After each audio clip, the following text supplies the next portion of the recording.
죽은 척해. 죽은 척하지 않으면 진짜 죽어. 칠흑 같은 우물 바닥에서 부러진 다리를 부여잡으며 영자가 남편에게 절망적으로 속삭였습니다. 위에서는 친아들이 부모를 산 채로 매장하며 섬뜩한 웃음을 터뜨리고 있었습니다. 이제 됐어. 보험금 2억은 내 거야. 쿵쾅 소리와 함께 우물 입구가 완전히 봉쇄되었습니다. 하지만 악마 같은 아들은 몰랐습니다.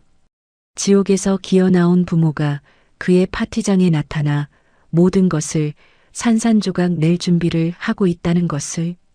이제 누가 진짜 무덤에 들어갈 차례인지 확인할 시간입니다. 좋아요와 구독을 눌러두시면 삶에 도움이 되는 이야기와 정보를 가장 편하게 받아보실 수 있습니다. 오늘의 사연 시작합니다. 민석이 핸들을 꽉 쥔 손에서 식은땀이 배어 나왔습니다. 백미러를 또다시 확인한 민석이 입술을 깨물며 중얼거렸습니다. 아직 안 따라오는 것 같은데. 조수석에 앉은 영자가 뒷좌석을 돌아보며 걱정스럽게 말했습니다. 아버지, 괜찮으세요? 많이 흔들리죠? 철중이 손잡이를 꽉 잡으며 대답했습니다. 괜찮다. 그런데 민석아, 어디로 가는 거냐? 이런 산길을. 민석이 다시 백미러를 힐끗 보며 대답했습니다. 아버지한테 보여드리고 싶은 곳이 있어요. 경치가 정말 좋거든요. 차 안바닥에는 각종 고지서와 독촉장이 구겨져 굴러다니고 있었습니다. 빨간 글씨로 적힌 최종 통고서가 영자의 발밑에서 바스락거렸습니다. 영자가 발밑에 종이를 주워들며 눈살을 찌푸렸습니다. 민석아, 이게 뭐니? 전기요금 독촉장이. 그리고 이건 카드 연체 통지서네. 민석이 황급히 그 종이들을 빼앗으며 소리쳤습니다. 그냥 버리세요. 중요한 게 아니에요. 종이를 구겨 던지면서 민석의 손이 떨렸습니다.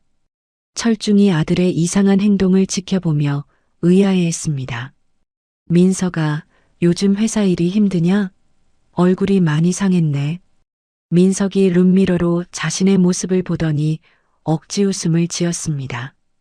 괜찮아요. 그냥 좀 바쁠 뿐이에요. 그때 민석의 휴대전화가 요란하게 울렸습니다. 진동과 함께 화면에 조폭 형님이라는 이름이 떠올랐습니다. 민석이 전화기를 보더니 얼굴이 하얗게 변했습니다. 스피커폰을 켜려다가 다시 끄고는 전화를 받았습니다. 여보세요? 전화기 너머로 거친 남자 목소리가 새어나왔습니다. 야, 박민석? 오늘까지라고 했잖아. 영자와 철중이 놀란 표정으로 민석을 바라봤습니다. 민석이 목소리를 떨며 대답했습니다. 아니에요. 해결할 방법이 생겼으니까 조금만 기다려주세요. 전화 너머 목소리가 더욱 험악해졌습니다. 방법이 뭔데? 또 거짓말하는 거 아니야? 민석이 식은땀을 닦으며 말했습니다. 진짜예요. 확실한 담보가 생겼어요. 철중이 이상한 눈빛으로 아들을 바라봤습니다. 민석아, 누구 전화냐? 무슨 담보? 민석이 전화를 끊고 억지 웃음을 지으며 말했습니다. 아무것도 아니에요. 회사 일이에요. 투자건으로. 차는 점점 더 깊은 산속으로 들어가고 있었습니다. 내비게이션 화면에도 나오지 않는 길이었습니다.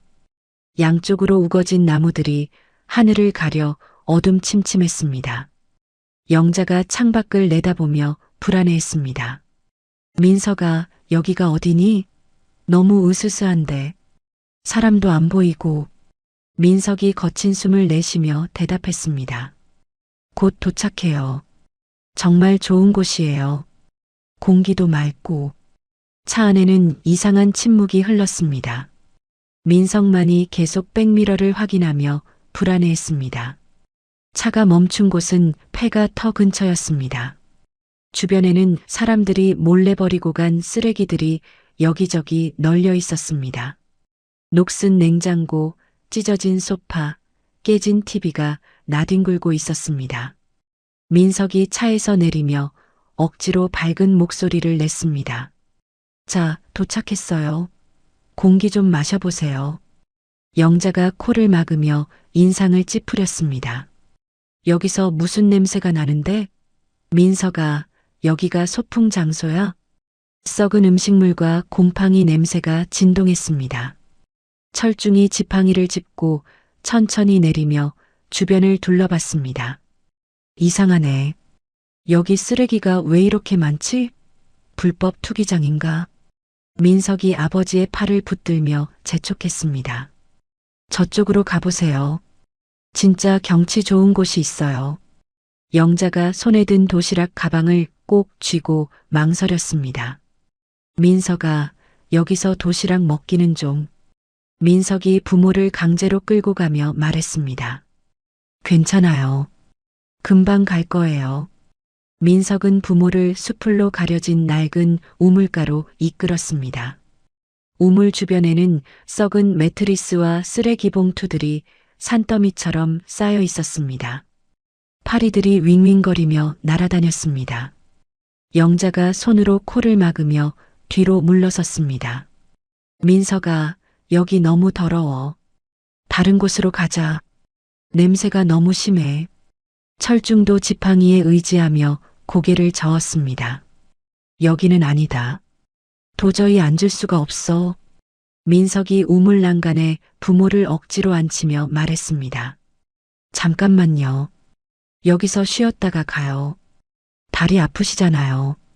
철중이 마지못해 우물 가장자리에 걸터 앉았습니다. 영자도 어쩔 수 없이 옆에 앉았습니다. 민석은 떨리는 손으로 담배갑을 꺼냈습니다. 담배를 입에 물고 라이터를 켜려 했지만 손이 너무 떨려서 계속 실패했습니다. 라이터가 바닥에 떨어졌습니다. 철중이 아들의 이상한 행동을 눈치채며 말했습니다. 민석아, 너 왜 그러냐? 얼굴이 새파래졌잖아. 어디 아프냐? 민석이 라이터를 주우며 중얼거렸습니다. 괜찮아요. 괜찮아. 다 괜찮아져요.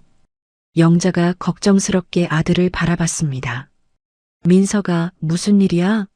엄마한테 말해봐.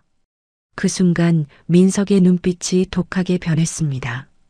마치 다른 사람이 된 것처럼 차갑고 결의에 찬 표정이었습니다. 민석이 갑자기 일어서더니 망설임 없이 부모의 등을 힘껏 밀었습니다. 영자가 비명을 지를 새도 없이 우물 속으로 추락했습니다. 아! 철중도 함께 떨어지면서 놀란 목소리를 냈습니다. 민석아, 이게 뭐야? 두 사람의 몸이 어둠 속으로 사라졌습니다. 다행히 우물 바닥에 쌓여있던 썩은 매트리스와 쓰레기 더미가 완충제 역할을 했습니다. 하지만 충격으로 철중의 다리뼈가 부러지는 둔탁한 소리가 났습니다. 으윽! 철중이 고통에 신음하려는 순간 영자가 재빨리 남편의 입을 막았습니다. 영자가 공포에 질린 눈으로 위를 올려다보며 철중의 귓가에 속삭였습니다. 죽은 척해. 살려면 죽은 척해야 해. 두 사람은 서둘러 쓰레기 더미 속에 몸을 파묻었습니다. 위에서 민석이 휴대전화 플래시를 켜고 우물 안을 비췄습니다. 어둠 속에서 돌출된 돌들과 쓰레기 더미가 만든 그림자 때문에 아래쪽이 명확히 보이지 않았습니다. 민석이 몇 번 더 플래시를 비춘 후 기괴한 웃음을 터뜨렸습니다. 하하, 드디어 끝났다. 이제 됐어. 민석은 주변에 있던 무거운 합판과 돌들을 끌어와 우물 입구를 막기 시작했습니다. 쿵, 쿵 소리와 함께 입구가 점점 좁아졌습니다. 이제 아무도 모를 거야. 완벽해. 민석이 혼자 중얼거리며 작업을 계속했습니다. 마침내 입구가 완전히 봉쇄되었습니다. 한 줄기 빛조차 들어오지 않는 완벽한 어둠이 우물을 덮었습니다. 민석이 손을 털며 만족스러운 표정을 지었습니다. 좋아. 이제 사채업체에 전화해야겠다. 멀어져가는 자동차 엔진 소리만이 정막을 깼습니다. 우물 바닥에서 영자와 철중은 숨을 죽이고 있었습니다. 완전한 침묵이 흐른 후에야 영자가 떨리는 목소리로 속삭였습니다. 여보, 괜찮아? 철중이 고통을 참으며 대답했습니다. 다리가 많이 아파. 부러진 것 같아. 영자가 철중의 손을 꽉 잡으며 말했습니다. 참아야 해. 우리가 살아야 저놈을 벌할 수 있어. 차가운 우물 바닥에서 두 노인은 절망과 분노 사이에서 몸을 떨고 있었습니다. 사건 발생 3시간 후 우물 바닥의 기온이 급격히 떨어졌습니다. 빛이 완전히 차단된 공간에서 냉기가 뼛속까지 스며들었습니다. 철중이 부러진 다리 때문에 온몸을 떨며 신음했습니다. 추워. 너무 추워. 영자가 어둠 속에서 더듬거리며 주변의 비닐 쓰레기를 모았습니다. 여보, 참아. 이걸로 몸을 덮어. 플라스틱 봉지와 찢어진 옷가지들을 긁어 모아 철중의 몸에 덮어주었습니다. 영자는 자신의 체온으로라도 남편을 따뜻하게 해주려고 필사적으로 움직였습니다. 철중이 거친 숨을 몰아쉬며 중얼거렸습니다. 민석이가 정말 우리를 어떻게 이럴 수가. 충격과 고통으로 철중의 목소리가 떨렸습니다. 영자가 남편의 뺨을 가볍게 때리며 말했습니다. 정신 차려. 지금 그런 생각할 때가 아니야. 철중이 갑자기 발작적으로 우물벽을 긁어댔습니다. 안 돼. 이럴 수가 없어. 내 아들이. 거친 돌벽에 손톱이 깨져서 피가 흘렸습니다. 영자가 철중의 손을 붙잡으며 다그쳤습니다. 그만해. 손만 다쳐. 피만 더 흘려. 철중이 오열하며 말했습니다. 내가 뭘 잘못했길래. 내가 저놈을 어떻게 키웠길래. 영자는 입고 있던 카디건을 찢어서 철중의 부러진 다리를 단단히 동여맸습니다. 아야, 아파. 철중이 고통에 몸을 비틀었습니다. 영자가 눈물을 참으며 말했습니다. 참아야 해. 피를 멈춰야 해. 계속 흘리면 위험해.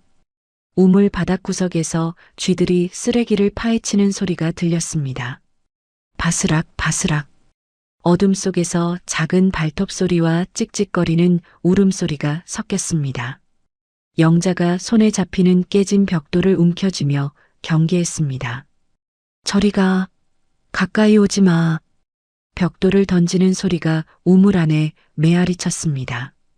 바닥에 축축한 습기가 옷을 통해 뼛속까지 스며들었습니다. 두 사람의 체온이 점점 떨어지고 있었습니다. 영자가 떨리는 목소리로 말했습니다. 여보, 만약에 비가 내리면 여기가 물웅덩이로 변할 거야. 철중이 혼미한 의식 속에서 중얼거렸습니다. 민석이 대학 등록금, 내 노후 자금을 다 털어서. 과거의 기억이 파편처럼 떠올랐습니다. 사업 자금도 대줬는데, 결혼할 때 집도 사줬는데. 철중의 목소리가 점점 작아졌습니다. 내가 저놈을 괴물로 만들었나? 내가 너무 잘해줬나? 영자가 철중을 껴안으며 말했습니다. 그런 소리 하지 마. 내 잘못이 아니야. 저놈이 악마야. 시간이 흐를수록 우물 안의 공기가 탁해지는 느낌이 들었습니다. 산소가 부족해지는 것 같았습니다. 두 사람은 극한의 추위와 공포 속에서 생명의 끈을 놓아가고 있었습니다. 철중이 가쁜 숨을 쉬며 말했습니다. 영자야, 미안해. 내가 민석이를 제대로 못 키워서. 영자가 남편의 손을 꽉 잡으며 대답했습니다. 그런 말하지 마. 우리가 잘못한 게 없어. 영자가 철중을 꼭 안고 마지막 기도를 올리려 할 때였습니다. 똑똑똑. 우물 벽면에서 규칙적인 금속성 타격음이 들려왔습니다. 처음엔 바람 소리인 줄 알았지만 분명히 인공적인 소리였습니다. 영자가 귀를 기울이며 속삭였습니다. 여보, 들려? 뭔가 소리가. 철중이 고개를 들며 대답했습니다. 응, 뭔가 두드리는 소리 같네. 처음에는 환청인 줄 알았지만 소리가 점점 가까워졌습니다. 리듬이 일정했습니다. 똑, 똑, 똑, 똑. 벽 전체가 미세하게 진동하며 흘가루가 우수수 떨어졌습니다. 영자가 흥분하며 일어났습니다. 이거 사람이 파는 거야. 분명해. 영자가 돌멩이를 집어들고 소리나는 쪽 벽을 두드렸습니다. 똑똑똑. 신호를 보내듯 3번 연속으로 쳤습니다. 반대편에서 타격음이 더욱 빨라졌습니다. 똑똑똑똑.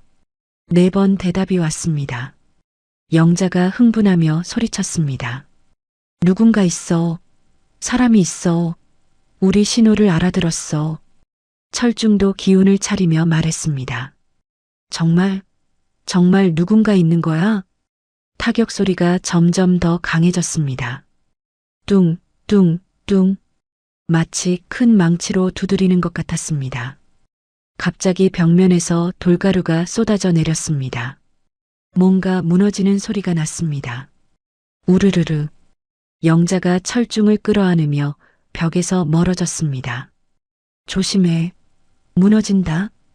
쿵. 큰 소리와 함께 우물 안쪽 벽의 돌들이 무너져 내렸습니다. 먼지구름이 피어올랐습니다. 어른 몸통만 한 구멍이 뚫렸습니다. 매캐한 흙먼지 때문에 기침이 나왔습니다. 콜록, 콜록. 구멍 안쪽에서 노란색 헤드랜턴 불빛이 쏟아져 들어왔습니다. 오랜만에 보는 빛이었습니다. 그 불빛 뒤로 헬멧을 쓴 남자의 얼굴이 나타났습니다. 수염이 덥수룩하고 흙투성이인 얼굴이었습니다. 남자가 두 노인을 보고 놀란 표정을 지었습니다. 진짜 사람이네. 살아계시네. 남자의 목소리는 거칠지만 따뜻했습니다. 남자가 손가락을 입에 가져다 대며 조용히 하라는 신호를 보냈습니다. 쉿, 조용히 하세요. 아직 위험해요. 남자가 투박하고 더러운 손을 내밀었습니다. 빨리 이쪽으로 오세요. 설명은 나중에 할게요. 절망 속에 있던 영자에게 그 손은 유일한 구원의 동아줄처럼 보였습니다. 영자가 떨리는 손으로 남자의 손을 잡으며 말했습니다. 고맙습니다. 정말 고맙습니다. 살려주세요. 눈물이 주르르 흘렸습니다. 남자가 영자를 끌어올리며 급하게 말했습니다. 설명은 나중에 하고 일단 여기서 나가야 해요. 철중이 다리를 절며 신음했습니다. 아, 아파. 다리를 못 쓰겠어. 남자가 철중을 부축하며 말했습니다. 힘내세요. 조금만 참으면 안전한 곳으로 갈 수 있어요. 세 사람은 좁은 갱도를 통해 우물에서 빠져나왔습니다. 남자가 무너진 돌들을 다시 쌓으며 말했습니다. 흔적을 남기면 안 돼요. 아직 완전히 끝난 게 아니거든요. 영자가 궁금해하며 물었습니다. 당신은 누구세요? 어떻게 우리가 여기 있는 걸 아셨어요? 남자가 마지막 돌을 올리며 대답했습니다. 제가 며칠째 지켜보고 있었거든요. 당신들 아들을 말이에요. 갱도 안으로 들어간 세 사람 앞에 놀라운 광경이 펼쳐졌습니다. 폐광된 공간을 개조해서 만든 은신처였습니다. 벽면에는 민석과 관련된 각종 자료들이 붙어 있었습니다. 사진, 메모, 찢어진 영수증들이 마치 수사 자료처럼 정리되어 있었습니다. 남자가 헬멧을 벗으며 자신을 소개했습니다. 저는 장관식이라고 해요. 장씨라고 부르세요. 낡은 의자 2개를 가져다 놓으며 말을 이었습니다. 앉으세요. 다리 아프시죠? 영자가 놀란 표정으로 벽면을 바라봤습니다. 이게 다 뭐예요? 우리 아들 사진이. 어떻게 이렇게 많이? 장씨가 의자를 가져다 주며 설명했습니다. 며칠 전부터 아드님이 우물가에서 서성이는 걸 봤어요. 철중이 의자에 앉으며 다리를 움켜쥐었습니다. 아야. 그런데 왜 우리 민석이를 무슨 일이 있었나요? 장 씨가 벽에 붙은 메모들을 가리키며 말했습니다. 처음엔 불법 쓰레기 투기꾼인 줄 알았어요. 그래서 감시를 시작한 거죠. 벽면에는 민석의 행동을 기록한 메모들이 빼곡했습니다. 11월 20일 오후 2시 우물가 배회. 11월 21일 오전 10시 우물 깊이 측정하는 듯. 11월 22일 밤 11시 누군가와 통화하며 흥분 상태. 영자가 찢어진 영수증을 들여다보며 말했습니다. 이건 카지노 영수증이네. 얼마나 많이 잃은 거야? 수십 장의 영수증에는 수백만 원씩 적힌 금액들이 보였습니다.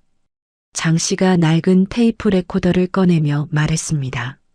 사건 당일 중요한 걸 녹음했어요. 들어보세요. 장 씨가 재생 버튼을 눌렀습니다. 스피커에서 민석의 목소리가 흘러나왔습니다. 형님, 부모가 곧 사라질 테니까 조금만 기다려주세요. 철중이 얼굴을 찌푸리며 말했습니다. 저게 무슨 소리야? 사라진다는 게. 녹음된 민석의 목소리가 계속 이어졌습니다. 보험금하고 유산이 나오기 전까지만 상환 기일 좀 연장해 주세요. 상대방의 거친 목소리도 들렸습니다.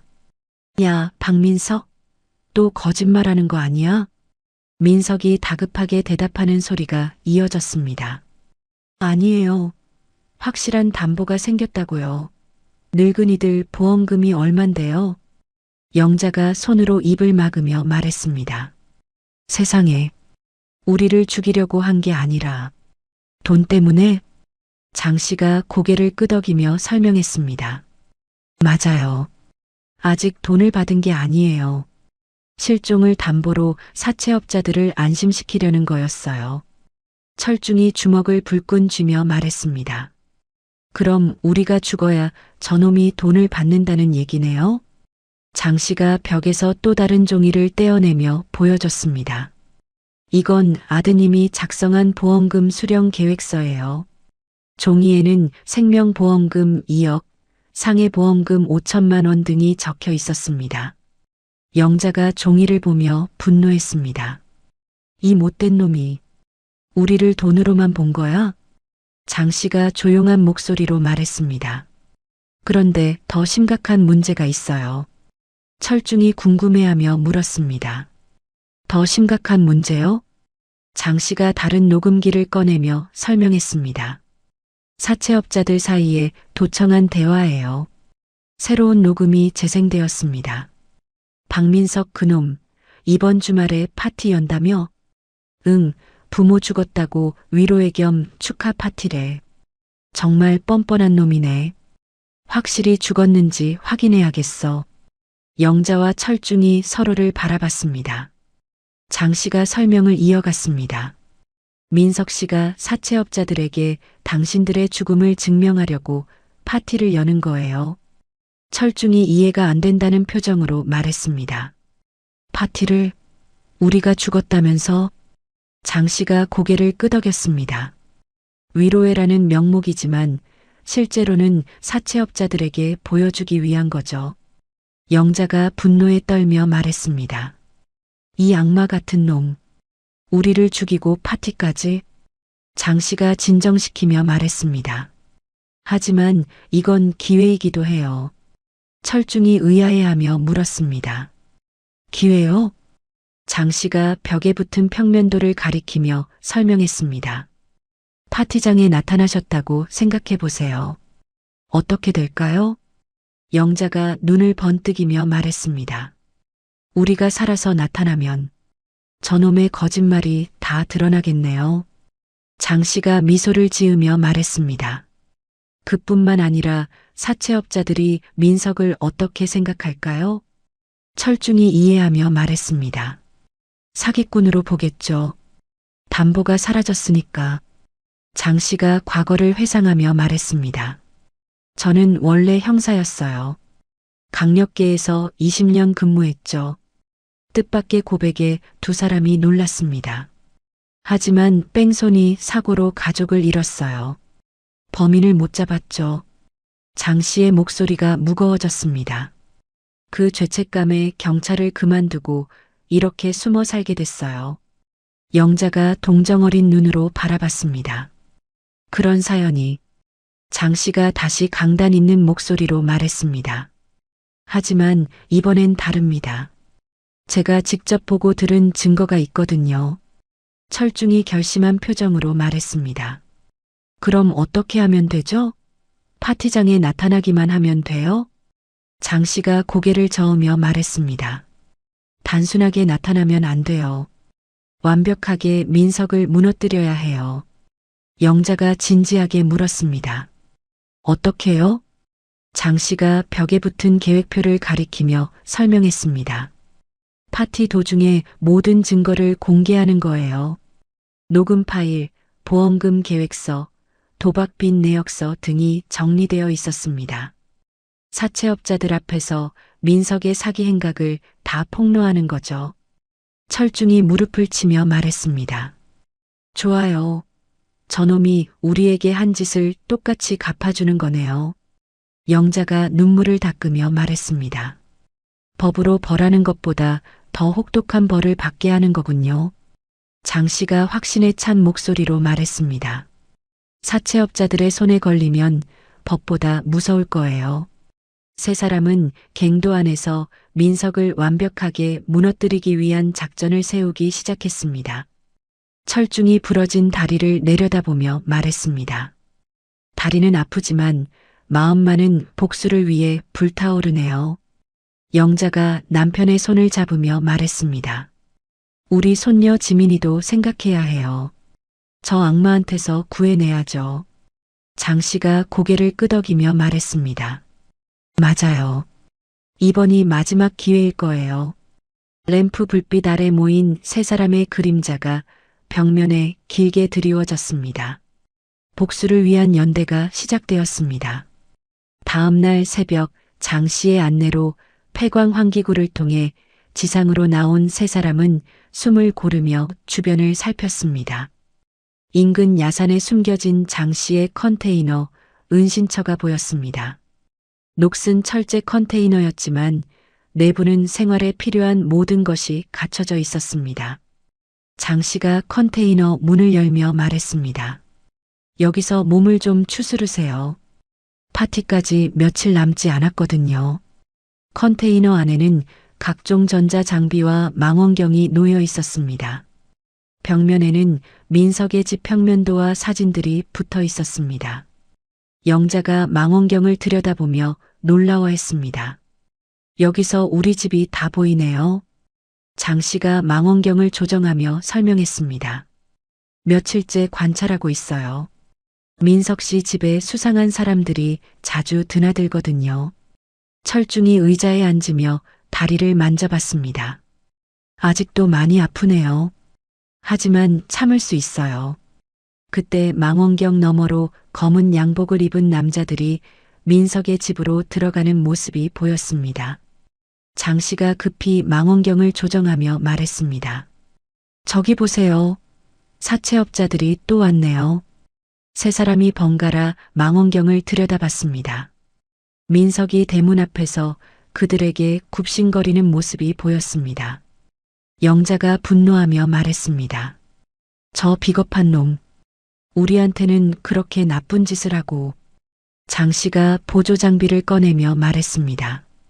마이크를 설치해뒀어요. 대화 내용을 들어볼 수 있어요. 스피커에서 민석과 사채업자들의 대화가 들려왔습니다. 민석이 비굴한 목소리로 말하고 있었습니다. 형님들, 부모님 실종 신고는 마쳤어요. 사채업자 중 한 명이 의심스러운 목소리로 대답했습니다. 실종으로 끝나면 보험금 못 받는다며? 민석이 더듬거리며 대답했습니다. 그래서 곧 사망 인정 절차를 밟을 변호사도 섭외했어요. 또 다른 사채업자가 협박하듯 말했습니다. 야, 박민석? 또 거짓말하면 어떻게 되는지 알지? 민석이 떨리는 목소리로 대답했습니다. 진짜예요. 이번 주말에 위로회도 열 거예요. 직접 와서 확인하세요. 철중이 주먹을 쥐며 말했습니다. 위로회라니. 우리가 죽었다고 파티를 여는 거군요. 장 씨가 녹음기를 확인하며 말했습니다. 모든 대화를 녹음하고 있어요. 이것만으로도 충분한 증거죠. 영자가 컨테이너 한쪽에서 옷을 뒤지며 말했습니다. 파티장에 입고 갈 옷을 준비해야겠어요. 장 씨가 옷장을 열어주며 말했습니다. 여기 옷들이 있어요. 마음대로 골라 입으세요. 영자는 흙투성이가 된 자신의 옷을 더욱 찢어서 수위처럼 보이게 만들었습니다. 철중도 옷을 찢고 흙을 묻혀 죽은 사람처럼 보이게 꾸몄습니다. 장 씨가 과거 형사 시절 압수했던 장비들을 꺼내며 말했습니다. 불법 도청 장비도 있고 해킹 툴도 준비되어 있어요. 컴퓨터 화면에는 민석 집의 보안 시스템 정보가 떠 있었습니다. 보안 카메라 위치와 전원 차단 방법까지 다 파악했어요. 그날 저녁 TV에서 뉴스가 나왔습니다. 어제 발생한 노부부 실종 사건, 경찰이 수색을 벌이고 있습니다. 화면에 민석이 나와서 인터뷰하고 있었습니다. 부모님이 치매 기운이 있으셔서 가출하신 것 같아요. 민석이 손수건으로 눈을 닦으며 거짓 눈물을 흘렸습니다. 빨리 찾아서 모시고 싶어요. 영자가 화면 속 아들을 보며 치를 떨었습니다. 저 뻔뻔한 연기를 봐. 어떻게 저럴 수가 있지? 철중이 TV를 끄며 말했습니다. 마지막 망설임까지 다 사라졌어요. 이제 정말 복수할 거예요. 철중은 태우다 만 가족사진 조각을 주머니에서 꺼내보았습니다. 민석이 어렸을 때 찍은 사진이었습니다. 이 사진 속 아이가 어떻게 저런 괴물이 됐을까? 장 씨가 철중의 어깨에 손을 올리며 말했습니다. 과거는 이제 중요하지 않아요. 현재가 중요하죠. 파티 당일이 다가왔습니다. 저택 주변에는 고급 승용차들이 즐비하게 주차되어 있었습니다. 하지만 하객들의 몇몇은 험상궂은 사채업자와 불법 도박판 관계자들이었습니다. 장 씨가 미리 파악해둔 저택의 배전반 위치를 다시 확인했습니다. 파티의 절정 순간에 조명을 차단할 거예요. 영자가 거울을 보며 얼굴에 핏기 없는 분장을 했습니다. 흰 파우더로 창백하게 만들고 눈 밑에 검은 그림자를 그렸습니다.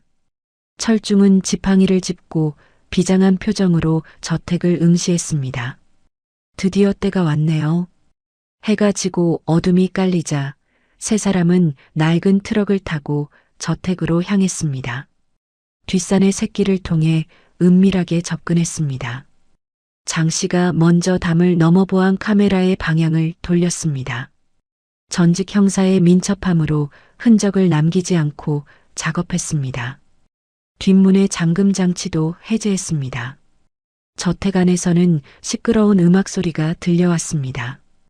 술잔이 부딪히는 소리와 사람들의 웃음소리가 섞였습니다.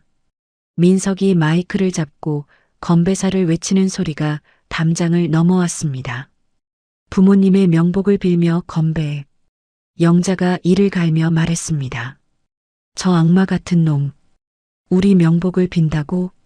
철중이 지팡이를 꽉 잡으며 말했습니다. 이제 진짜 명복이 필요한 건 저놈이야. 장 씨가 빔 프로젝터를 설치하며 마지막 점검을 했습니다. 모든 준비가 끝났어요. 이제 들어가기만 하면 돼요. 세 사람은 숨을 죽이고 파티장의 화려한 불빛을 바라봤습니다. 복수의 무대가 그들을 기다리고 있었습니다. 영자가 철중의 손을 잡으며 말했습니다. 여보, 우리 마지막까지 함께해요. 철중이 고개를 끄덕이며 대답했습니다. 물론이죠. 저놈에게 진짜 지옥이 뭔지 보여줍시다. 장 씨가 마지막 신호를 기다리며 말했습니다. 30초 후에 정전이 될 거예요. 그때 들어가세요. 저택의 화려한 조명이 곧 꺼질 예정이었습니다. 그리고 진짜 공포가 시작될 것이었습니다. 그 시각 파티장 안 민석은 겉으로는 웃고 있었지만 식은땀이 등줄기를 타고 흘렸습니다. 파티장 곳곳에 포진한 사채업자들의 살벌한 눈빛이 그를 계속 감시하고 있었습니다. 민석이 떨리는 손으로 술잔을 들어 올리며 큰 소리로 말했습니다. 형님들, 부모님의 실종은 정말 슬프지만 곧 나올 보험금으로 여러분의 투자를 10배로 불려드리겠습니다. 사채업자 중 한 명이 의심스러운 눈초리로 대답했습니다. 야, 박민석, 진짜 확실한 거지? 또 거짓말하면 가만 안 둘 거야. 민석이 억지 웃음을 지으며 말했습니다. 당연하죠. 이미 변호사랑 상의했어요. 곧 사망 선고 나올 거예요. 또 다른 사채업자가 협박조로 말했습니다. 시체도 없는데 사망 선고가 그렇게 쉽게 나와? 민석이 당황하며 더듬거렸습니다. 그게 실종 기간이 지나면 자동으로. 바로 그 순간 펑 소리와 함께 저택의 모든 조명이 나갔습니다. 음악도 뚝 끊기며 장내는 순식간에 정적에 휩싸였습니다. 비상등조차 켜지지 않은 칠흑 같은 어둠이 파티장을 덮었습니다. 하객들이 당황하며 술렁거렸습니다. 뭐야? 정전이야? 왜 갑자기 불이 꺼져? 민석이 손전등을 찾으며 소리쳤습니다. 잠깐만요. 금방 고칠게요. 그때 파티장 입구의 양문이 천천히 열렸습니다. 삐걱, 삐걱. 어둠 속에서 촛불 하나만이 흔들리며 들어왔습니다. 촛불 뒤로 수에 같은 옷을 입은 2명의 그림자가 나타났습니다. 철중과 영자가 죽은 자처럼 천천히 걸어 들어왔습니다. 얼굴은 창백했고 옷은 찢어져 있었으며 머리는 흙투성이었습니다. 하객들이 비명을 지르며 물러섰습니다. 으악! 귀신이다. 저게 뭐야? 사람이야? 민석이 들고 있던 마이크를 떨어뜨리며 바닥에 주저앉았습니다. 안 돼. 죽었잖아. 죽었다고. 영자가 촛불을 든 채 민석에게 천천히 다가갔습니다. 민석아, 엄마가 왔다. 목소리가 저승에서 온 것처럼 으스스했습니다. 철중이 지팡이를 끌며 절뚝거리며 따라왔습니다. 아들아, 아버지도 왔어. 민석이 뒷걸음질치며 소리쳤습니다. 가짜야, 가짜라고. 죽었어. 내가 직접 죽였다고. 순간 파티장이 더욱 조용해졌습니다. 민석이 자신도 모르게 진실을 말해버린 것이었습니다. 장 씨가 미리 설치해둔 빔 프로젝터가 켜졌습니다. 벽면에 민석이 작성한 보험금 수령 계획서가 대문짝만하게 투사되었습니다. 생명보험금 2억 원, 상해보험금 5천만 원, 유산상속 예정액 3억 원. 사채업자들이 그 문서를 보며 수군거렸습니다. 저게 뭐야? 보험금 타려고 부모를 죽였다는 거야? 이어 스피커에서 민석이 사채업자와 통화하며 녹음된 파일이 생생하게 흘러나왔습니다. 형님, 노인네들 처리하고 돈 갚겠어요.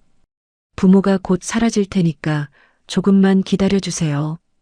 파티장의 모든 사람들이 충격에 빠졌습니다. 영자가 떨고 있는 민석에게 다가가 차갑게 말했습니다. 우리는 살아있다. 네가 담보로 건 목숨은 이제 없어. 이 말은 곧 민석의 보험금 수령이 불가능하다는 뜻이었습니다. 사채업자 두목이 이를 깨닫고 얼굴이 일그러졌습니다. 이 사기꾼 새끼가 우리를 속였어. 두목이 민석의 멱살을 잡고 주먹을 날렸습니다. 돈이 나온다더니 다 거짓말이었어? 다른 사채업자들도 달려들었습니다. 이 새끼 때문에 우리가 바보 됐잖아. 파티장은 순식간에 폭력 사태로 번졌습니다. 철중이 혼란한 틈을 타 112에 신고 전화를 걸었습니다. 여보세요? 경찰서죠? 살인 미수범을 신고합니다. 장 씨는 증거 영상이 계속 재생되도록 시스템을 지켰습니다. 화면에는 민석의 도박빚 내역과 살인 계획이 계속 나타났습니다. 민석이 코피를 흘리며 발악했습니다. 이건 다 가짜야. 저 노인네들이 치매라서 헛소리하는 거야. 하지만 녹음 파일 속 민석의 목소리가 그의 거짓말을 무너뜨렸습니다. 영자가 준비해온 서류를 꺼내며 말했습니다. 변호사를 통해서 우리의 생존 신고를 마쳤어. 서류를 흔들며 계속 말했습니다. 그리고 모든 재산에 대한 너의 접근을 금지하는 가처분 신청도 냈다. 민석의 얼굴이 더욱 창백해졌습니다. 안 돼. 그럼 내가 어떻게 해? 사채업자들이 민석을 둘러싸고 린치를 가하기 시작했습니다.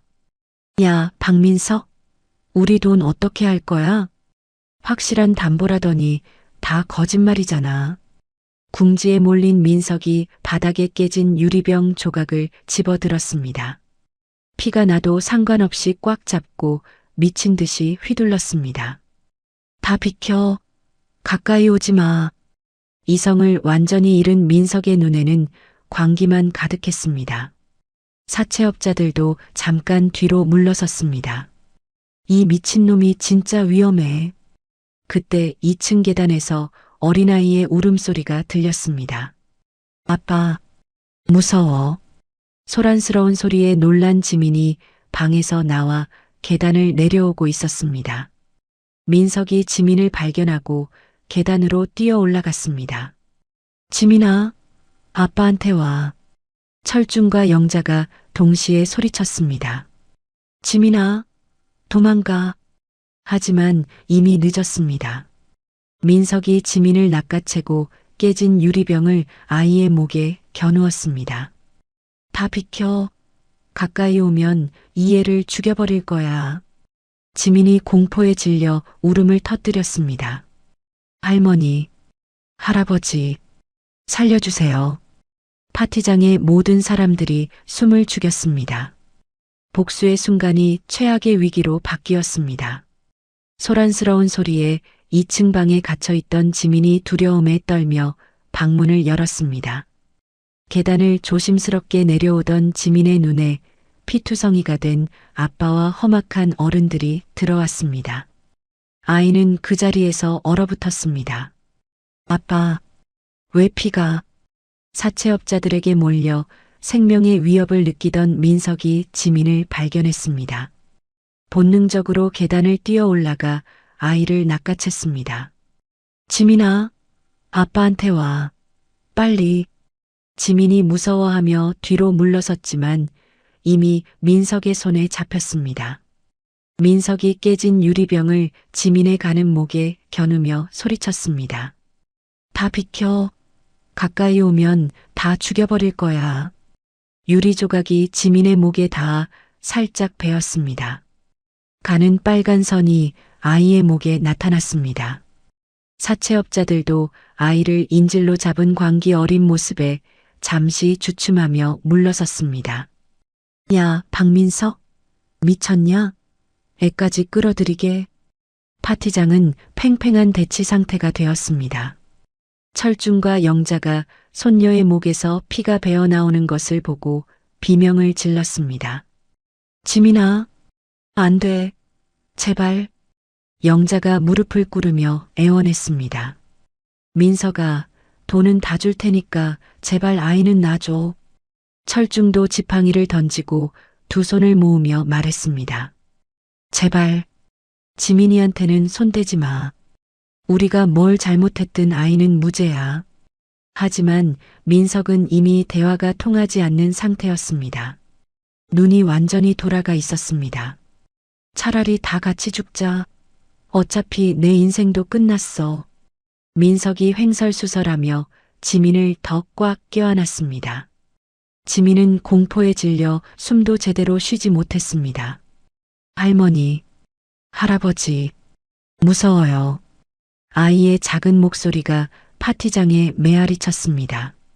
장 씨는 사채업자들 틈에 섞여 민석의 시야 사각지대로 조용히 이동했습니다. 전직 형사의 경험으로 범인의 심리를 읽고 있었습니다.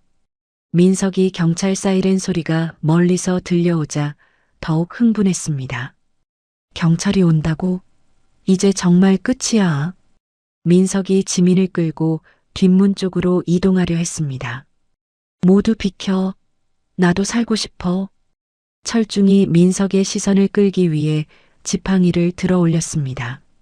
민석아, 내가 대신 인질이 될 테니까 지민이는 보내라. 철중이 천천히 민석에게 다가가며 말했습니다. 아버지를 잡아. 아이 대신 아버지를. 민석이 혼란스러워하며 소리쳤습니다. 오지 마. 가까이 오면 진짜 죽여. 민석이 철중에게 시선을 돌리는 바로 그 순간이었습니다. 장 씨가 신발을 벗어 민석의 얼굴을 향해 던졌습니다. 신발이 민석의 이마를 정확히 가격했습니다. 아! 민석이 반사적으로 고개를 돌리며 비틀거렸습니다. 바로 그 찰나 장 씨가 맹수처럼 몸을 날려 민석을 덮쳤습니다. 지민아, 할아버지한테 와. 장 씨가 민석과 지민 사이에 몸을 밀어넣으며 아이를 밀쳐냈습니다. 영자가 바닥에 넘어진 지민을 재빨리 끌어안고 구석으로 몸을 피했습니다. 지민아, 괜찮아? 할머니가 지켜줄게. 철중이 온몸으로 그들을 막아서며 말했습니다. 여기 있어. 움직이지 마. 장 씨와 민석은 깨진 유리 조각이 널려 있는 바닥을 뒹굴며 격렬한 몸싸움을 벌였습니다. 민석이 죽기 살기로 유리병을 휘둘렀습니다. 나 달라고. 유리병이 장 씨의 팔을 깊게 베고 지나갔습니다. 으윽. 장 씨의 팔에서 피가 흘렸지만 고통을 참았습니다. 전직 형사 시절 배운 유도 기술로 민석의 팔을 꺾으려 했습니다. 항복해. 더 이상 소용없어. 민석이 발악하며 장 씨의 목을 조르려 했습니다. 죽어. 다 죽어버려. 두 사람이 바닥에서 뒹굴며 싸우는 동안 유리 조각들이 사방으로 튀었습니다. 피와 땀이 뒤섞인 처절한 몸싸움이었습니다. 쾅! 갑자기 현관문이 부서지는 소리가 들렸습니다. 경찰이다. 무기 버려. 경찰 특공대가 방패를 들고 진입했습니다. 모두 엎드려. 손들어. 하지만 민석은 경찰이 와도 저항을 멈추지 않았습니다. 장 씨를 발로 차며 일어나려 했습니다. 안 돼. 잡히면 안 돼. 경찰이 테이저건을 겨누며 경고했습니다. 마지막 경고다. 무기 버려. 민석이 또다시 깨진 유리를 집어들자 경찰이 테이저건을 발사했습니다. 지직. 전류가 민석의 몸을 관통했습니다. 민석이 경련을 일으키며 바닥에 쓰러졌습니다. 으악! 아! 경찰들이 신속하게 민석에게 수갑을 채웠습니다. 박민석, 존속살해 미수 혐의로 체포한다. 현장에 있던 사채업자들도 불법 추심 및 폭행 혐의로 전원 체포되었습니다. 우리는 피해자야. 사기당한 거라고. 하지만 경찰은 들어주지 않았습니다. 피를 흘리며 바닥에 앉아있던 장 씨에게 구급대원들이 달려왔습니다. 환자분, 의식 있으세요? 장 씨가 구급대원들의 응급처치를 받으면서도 지민부터 확인했습니다. 아이는 괜찮나요? 영자가 지민을 품에 안고 하염없이 눈물을 흘렸습니다. 지민아, 할머니가 지켜주지 못해서 미안해. 지민이 할머니 품에서 비로소 안도의 울음을 터뜨렸습니다. 할머니, 무서웠어요. 정말 무서웠어요. 경찰이 현장에서 발견된 모든 증거를 수집했습니다. 빔 프로젝터의 영상, 장 씨가 제출한 녹음 파일, 그리고 우물가 현장 감식 결과까지 민석을 긴급 구속하기에 충분한 증거였습니다. 민석이 연행되면서도 부모를 향해 저주를 퍼부었습니다. 당신들 때문에 내 인생이 망했어. 다 당신들 탓이야. 끝까지 반성 없는 태도였습니다. 철중이 그런 아들의 뒷모습을 차갑게 바라보며 말했습니다. 저놈은 이미 내 아들이 아니야. 가슴에 묻어두었던 마지막 부성애마저 완전히 끊어냈습니다. 경찰의 진입에도 민석이 저항하자 추가 테이저건이 발사되었습니다. 지직, 지직. 두 번째 전류에 감전된 민석은 더 심한 경련을 일으키며 완전히 제압되었습니다. 으어, 아. 민석이 거품을 물며 바닥에서 발버둥 쳤습니다. 경찰들이 신속하게 민석에게 수갑을 채우고 다리에도 족쇄를 채웠습니다. 박민석, 존속살해 미수, 아동학대, 인질극 혐의로 체포한다. 현장 지휘관이 확성기로 다른 사채업자들에게 명령했습니다. 현장에 있는 모든 사람들, 엎드려서 손을 머리 뒤로. 사채업자들이 서로를 탓하며 발버둥 쳤습니다. 우리는 피해자라고. 저놈한테 사기당한 거야. 불법 추심이긴 하지만 우리가 먼저 맞았어. 하지만 경찰은 불법 추심 및 집단 폭행 혐의로 전원 연행 명령을 내렸습니다. 변명은 조사받을 때 하세요. 피를 흘리며 쓰러져 있던 장 씨를 구급대원들이 응급 처치했습니다. 팔의 상처가 깊네요. 봉합수술이 필요할 것 같습니다. 구급대원이 지혈대를 감으며 말했습니다. 장 씨가 진통제 주사를 맞으면서도 지민을 걱정했습니다. 아이는 정말 괜찮나요?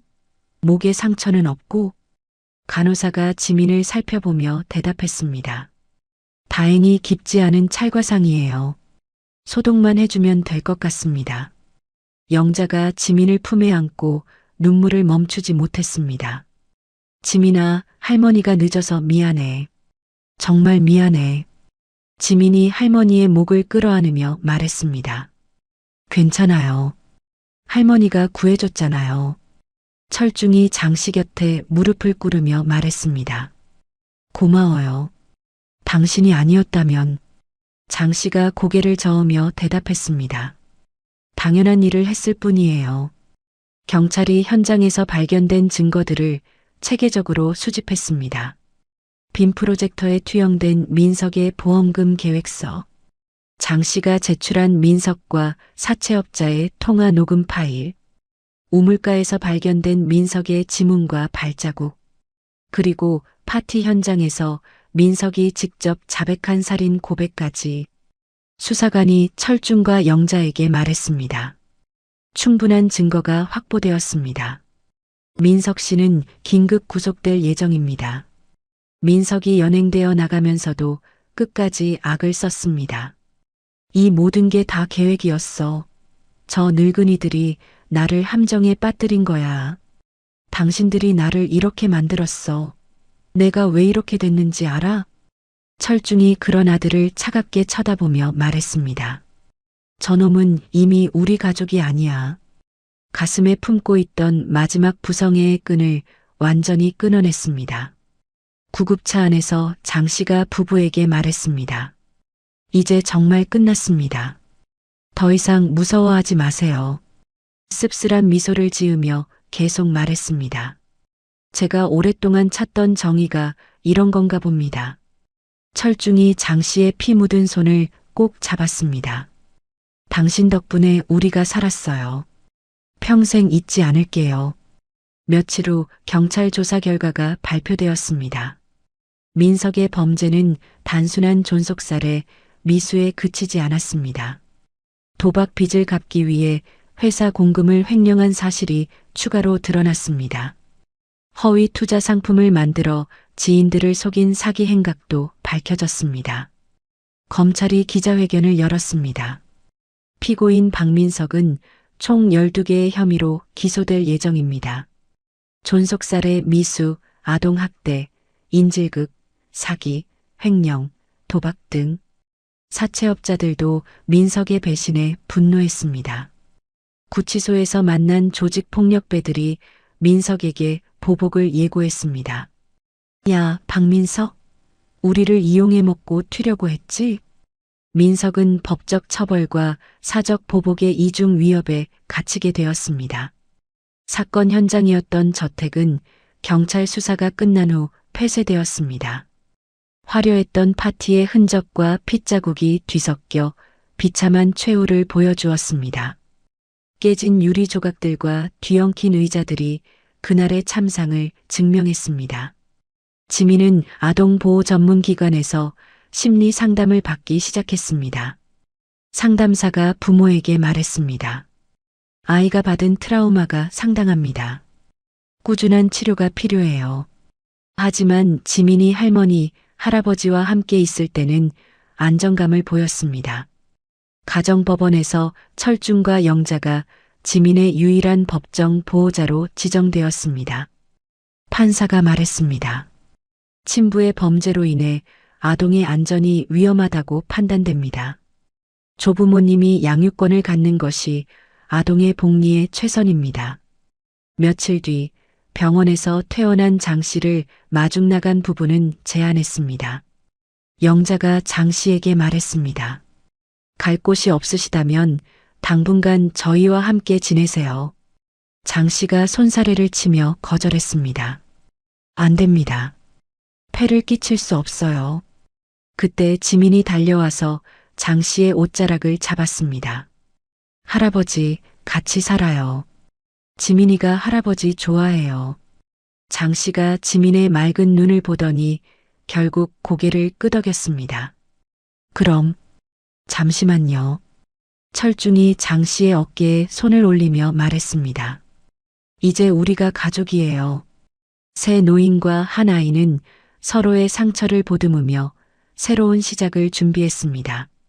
혈연을 넘어선 진정한 유대가 그들을 하나로 묶었습니다. 무너진 폐허 위에서 희망의 새싹이 돋아나기 시작했습니다.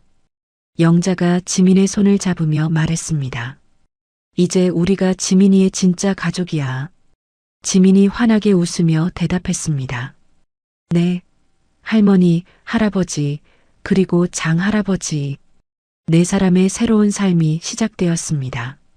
사건 종결 1년 후 계절이 바뀌어 따스한 봄이 찾아왔습니다.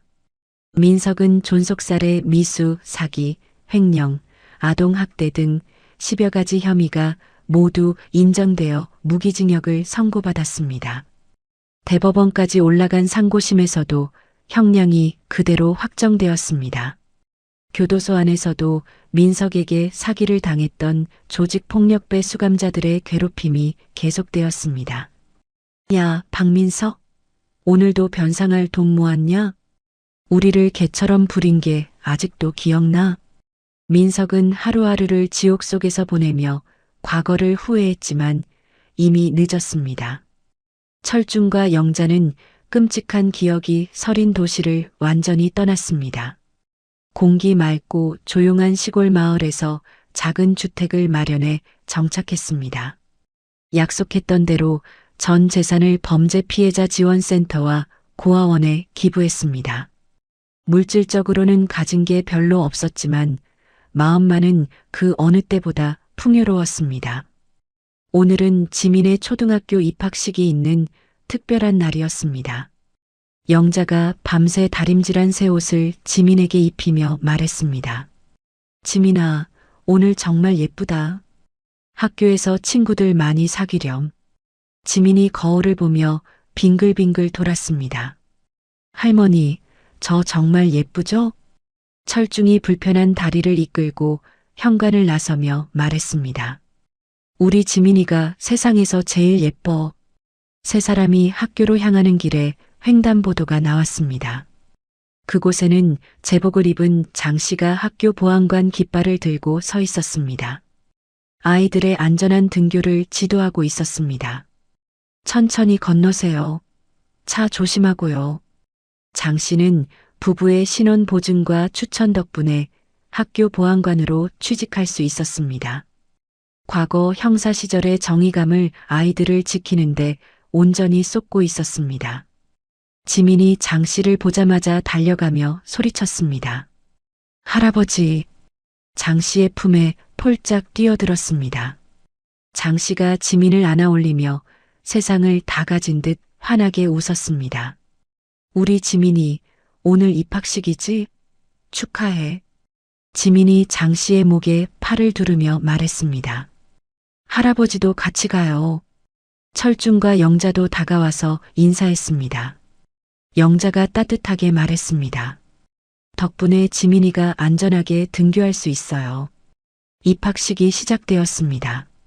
강당에서 새 학생들의 이름이 하나씩 불렸습니다. 박지민. 지민이 당당하게 일어서서 인사했습니다. 안녕하세요. 새 어른이 박수를 치며 지민을 격려했습니다. 교장 선생님이 축사에서 말했습니다. 사랑하는 가족의 따뜻한 보살핌을 받으며 건강하게 자라길 바랍니다. 지민이 가족석을 바라보며 손을 흔들었습니다. 입학식이 끝난 후 학교 운동장 벤치에 4사람이 모였습니다. 영자가 정성스럽게 싼 김밥을 꺼내며 말했습니다. 자, 지민이 입학 축하 파티야. 소박하지만 진심 어린 축하 파티였습니다. 지나가는 마을 사람들이 그들을 보며 인사를 건넸습니다. 지민이 입학 축하해요. 화목한 가족이네요. 그들은 굳이 혈연 관계를 설명하지 않고 미소로 답했습니다. 장 씨가 지민에게 당부하며 말했습니다. 지민아, 학교에서 무슨 일이 생기면 바로 할아버지한테 달려와. 할아버지가 항상 여기서 지키고 있을게. 철중이 그런 장 씨를 보며 든든함을 느꼈습니다. 이제 정말 안심이에요.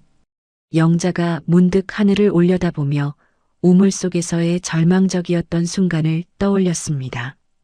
하지만 따스한 봄 햇살이 그 어두운 기억을 금세 밀어냈습니다. 철중이 나직한 목소리로 말했습니다. 우리가 그때 죽은 척하지 않았다면 이렇게 진짜로 사는 기쁨을 맛보지 못했을 거야. 영자가 남편의 손을 잡으며 대답했습니다. 맞아요. 가짜 죽음이 우리에게 진짜 삶을 가져다 줬네요. 지민이 할머니, 할아버지 사이에 앉으며 말했습니다. 지민이는 할머니, 할아버지, 장할아버지가 있어서 정말 행복해요. 장 씨가 지민의 머리를 쓰다듬으며 말했습니다. 할아버지도 지민이가 있어서 행복해. 해가 서쪽으로 기울기 시작했습니다. 집으로 돌아가는 길에 4사람은 서로의 손을 잡고 천천히 걸었습니다. 석양에 비친 그들의 그림자가 길게 늘어져 아름다운 풍경을 만들었습니다. 지민이 신나게 뛰어가며 말했습니다. 할머니, 내일 학교 가는 거 진짜 기대돼요. 영자가 웃으며 대답했습니다. 그래, 우리 지민이가 꿈을 키워나가렴. 마을 어귀에 서 있는 오래된 느티나무가 그들을 묵묵히 지켜보고 있었습니다. 수백 년을 그 자리에서 마을 사람들을 보아온 나무처럼 이들의 새로운 삶도 뿌리를 내리고 있었습니다. 철중이 느티나무를 올려다보며 말했습니다. 이 나무처럼 우리도 여기서 오래오래 평화롭게 살자. 장 씨가 고개를 끄덕이며 대답했습니다. 좋은 말씀이에요. 이제 정말 새로운 시작이네요. 4사람의 웃음소리가 마을에 퍼졌습니다. 과거의 아픔을 딛고 일어선 그들에게 희망찬 내일이 기다리고 있었습니다. 지민이 2 팔을 벌리며 소리쳤습니다. 우리는 세상에서 제일 행복한 가족이야.